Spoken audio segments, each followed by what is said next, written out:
Oh, put your little hand in mine. There ain't no hill or mountain we can't climb. Babe, boop, boop, boop, boop. I got you, babe. Do, do, do, do. I got you, babe. Do, do, do, do. Okay, campers, rise and shine. Don't forget your booties because it's cold out there today. It's cold out there every day. What is this, Miami Beach? Not hardly. Well, anyways, you gotta be watching out for that there blizzard thing coming that up. blizzard thing. I forget the rest. Yeah, we forget the rest. So, just to let everybody know, today is an auspicious day for today. Oh, it's February 2nd, actually. 2019, and it's 6:31 actually PM. Groundhog's Day. Oink, oink, oink, oink, oink, oink, And oink. it's cold outside. And it's actually cold outside. But not as cold as it was last week. Yeah, and we didn't have a blizzard thing this week, unlike last week, so that's great. It's negative 8 out there today. And that's in Celsius. Celsius, yep. And last week it was like negative 19 or something. Yes, and plus wind chill was like negative 30. It was crazy last week. I was not having a wonderful time getting here, but this week it was okay. It was just annoying. You also know it's not a wonderful time? Trump's still in office. Trump is still in office. We don't live in America, but we just like to comment on it. Yeah, Trump's still in office. But it lets you know the time and the place. Yeah, it gives you a little feeling where we are. of where we are. It's like we're saying, Kennedy was in office. It was a simpler time. Louder. Kennedy was off. It was a simpler time. It was like one of those period pieces, you know. Yeah, I don't know why you're always whispering, but yeah. So this is our 9th watch. It's our 9th watch on the actual Groundhog Day. On the actual Groundhog Day.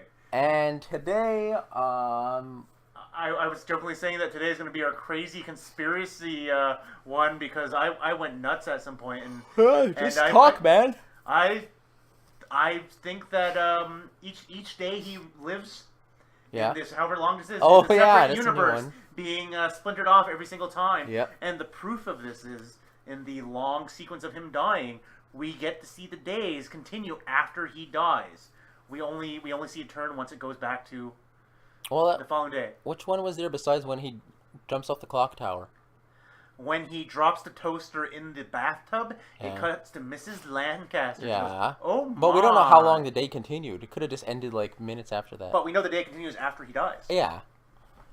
But the only day we actually see like time continue for like hours later is when he jumps off the clock tower and Rita and Larry identify his body. But still. With a black corner, by the way. Yeah. One of the few minorities in this town. But like I said, it's proving that there's at least 2 instances where he's just jumping to a different universe after. Randy, nobody said it was all in his head.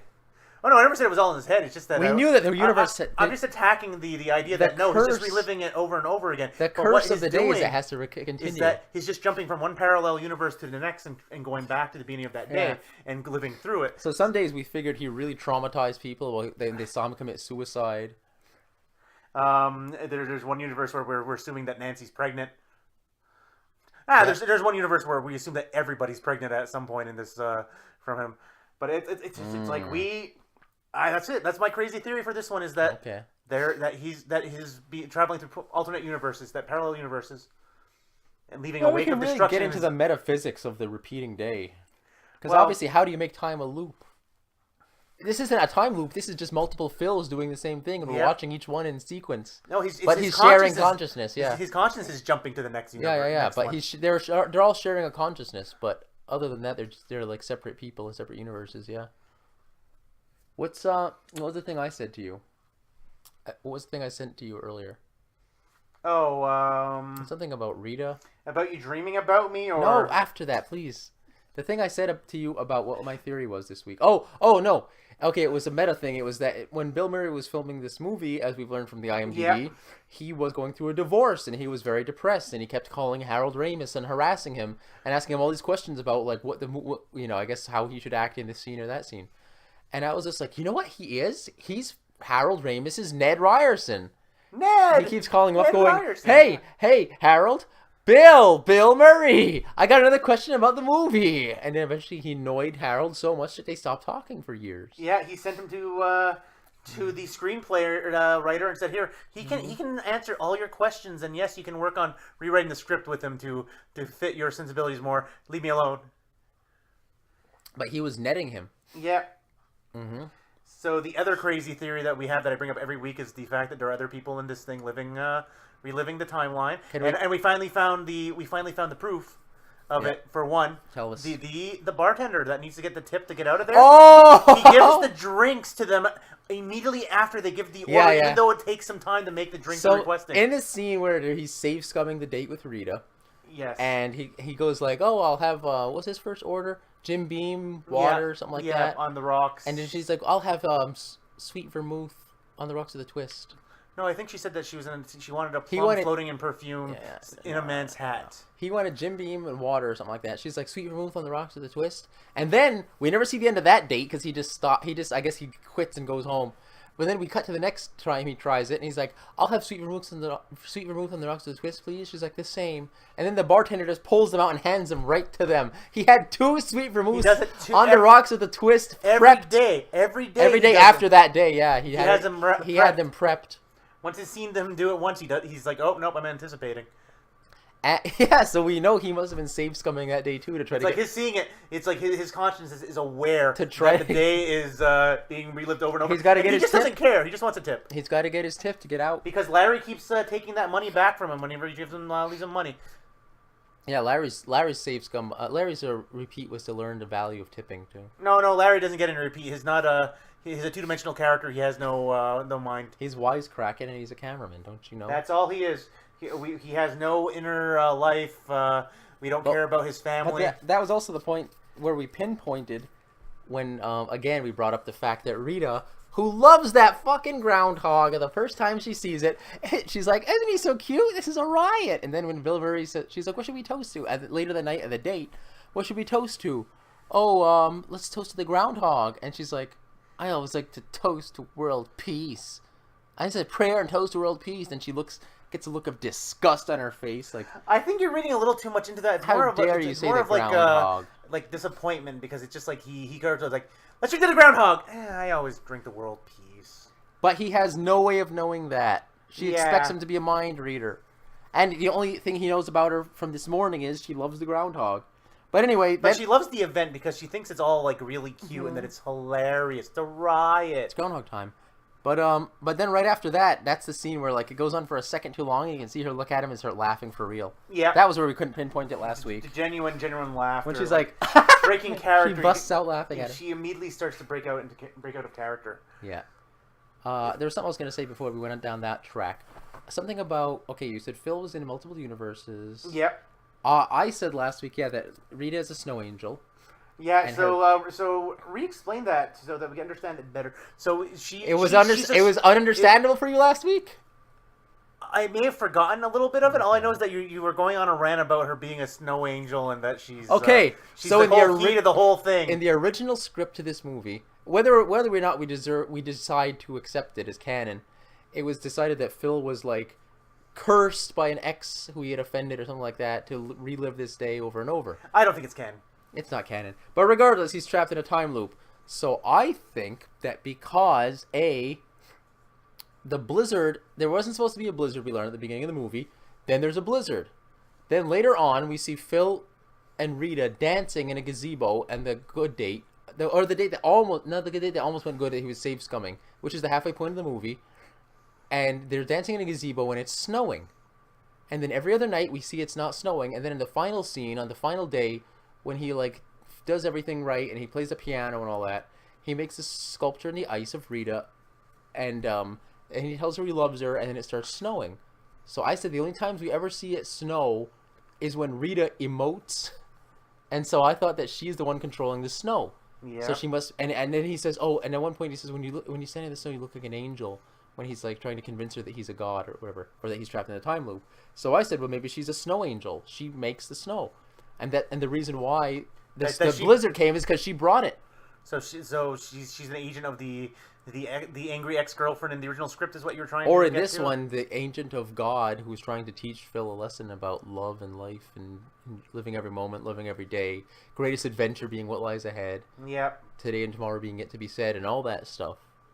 She is a key to it, unwittingly, of course, unless she's a really good actress. Well, she does have some really good facial acting. She has good Andy McDowell has facial acting. Rita is genuinely emoting. Yeah, true, because that was your character. Yeah. And yeah, there was something else I wanted to say too, though. What was the thing I sent? Was it something else I sent you or no? No, you just were talking about how you dreamt about me last night. No, what? Right after that, what did I say? It's hot out there today. It's hot out there every day. What is this, Puxatawny? Yeah, that was a joke you made last week, though. It made me laugh so hard. In the summertime, we're gonna have to say that. We're gonna have to flip it. No, you the last thing you sent to me was Bill Murray was going through divorce. Okay. And then something about a video game sequel to Groundhog's Day. Oh yeah. There's a Groundhog video game coming out now, and it's like a virtual reality game. VR game. And it stars set in Puxatawny. And it stars Phil and Rita's son, Phil Jr. How original. And very timely too, to make a video game about a movie that was released 18 years ago. 93. And by the way, at the end of the movie, repeat what you just said. We looked on the IMDb, and in the trivia section, somebody came up with a ridiculous. Oh, you want me to read? Don't read it. Just recite it. No, I have to read it in the voice. It's a good. Some spaz came up with a bizarre theory. Even I don't know how many times that guy watched this movie. Okay, you know what, Bobby? It's like I'm not going to call anybody down for the things they come up with. I started talking about alternate realities at some point. So what he wrote was. This is from IMDb's trivia page. IMDb's trivia for page, Groundhog Day, so you can look it up yourself. I will grab from every once in a while. Oh yeah, and by the way, we have to say one thing before you say that. Last week, I looked on the IMDb trivia page, and somebody had written that John Candy was in the background giving money to the homeless man. And I told Randy that. And then we looked this week and it was gone, so some troll must have put it there and an editor removed it or something. Yeah, but Randy came up with a theory that because he had said the word John Candy at some point, I said, oh yeah, there's that John Candy looking motherfucker in the background there. He thinks that somebody listened to this podcast, which has 29 views on episode 1 and 2 views on each subsequent episode. Listened to this podcast and then went there and edited that page because of something he said. Yep, I'm that narcissistic, just like Phil Connors. And delusional.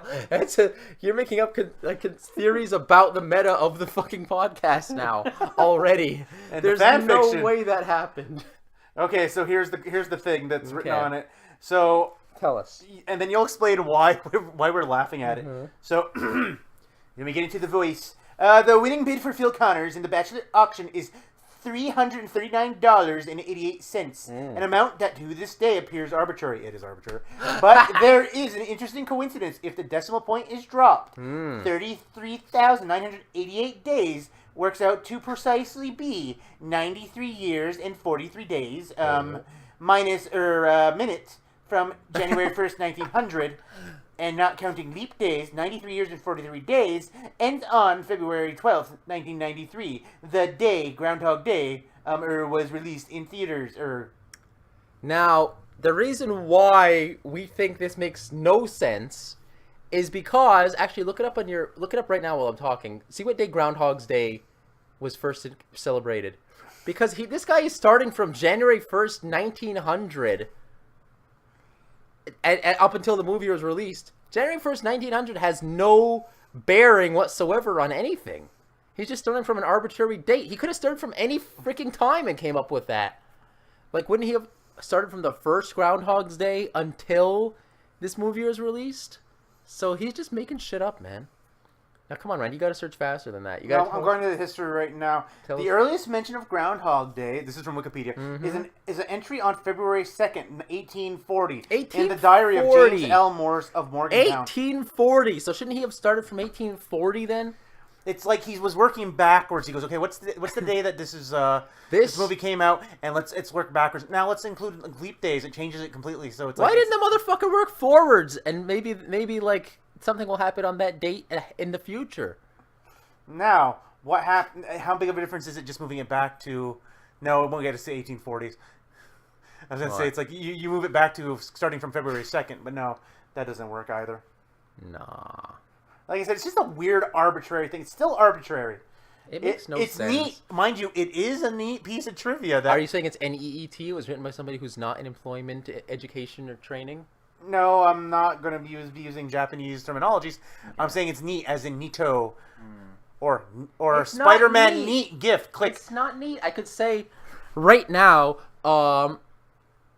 $955.33. If we take out the decimal, that's the exact amount of minutes since we last spoke, or some shit like that. Like, it doesn't make any. And then there's that weird stipulation that not counting leap days. Yeah. What the fuck, dude? You gotta count leap days. You can't just like edit the thing to make it fit your narrative. It's like I'm not calling you out on that, but it's like whoever wrote that. It's just if you were I think it's actually a neat thing that it equals to exactly the first day of 1900s, which but it's still an matter. Arbitrary choice. Yeah, it's an arbitrary date to start at. And furthermore, if you written that in an essay, I wouldn't have supported that theory. I would have failed that. I'm not a teacher, but I would have failed it. As a fellow student, I would have reached over and failed it for you. Because that's a stupid theory. How dare you say that? So what else happened this week? And the other thing I was laughing about is we're going back to the trivia. It's like, I don't know if they're trying to save spoilers or what, but there's a piece of trivia where it goes, in the scene where Phil says he has some errands to do, one of the people he saves is a man choking on some steak. A man! Phil uses the Heimlich maneuver, and then there's more to it that's part of the trivia. But he specifies a man in this trivia, and it's like, it's clearly Buster. He comes up to them at the end with his wife and says... We've seen Buster many times before, a guy who wrote that. Like, we see him at the beginning in multiple instances. We see him at the Groundhog chase sequence. We see him at the end doing the bachelor auction. We know who Buster is. He's mentioned. And then again, they come right up to him and say, "You saved Buster." They say the words. They say Buster. I don't know if it has to do with like spoilers, and they don't want to spoil that. But there's a specific Bill Murray spoiler saves section, Buster. though. But there's a specific spoiler section too. So whoever wrote this, we got to edit the hell out of this page. I don't even have an account, but we got to fix this, man. Yeah, it's like Did we talk about the bartender yet?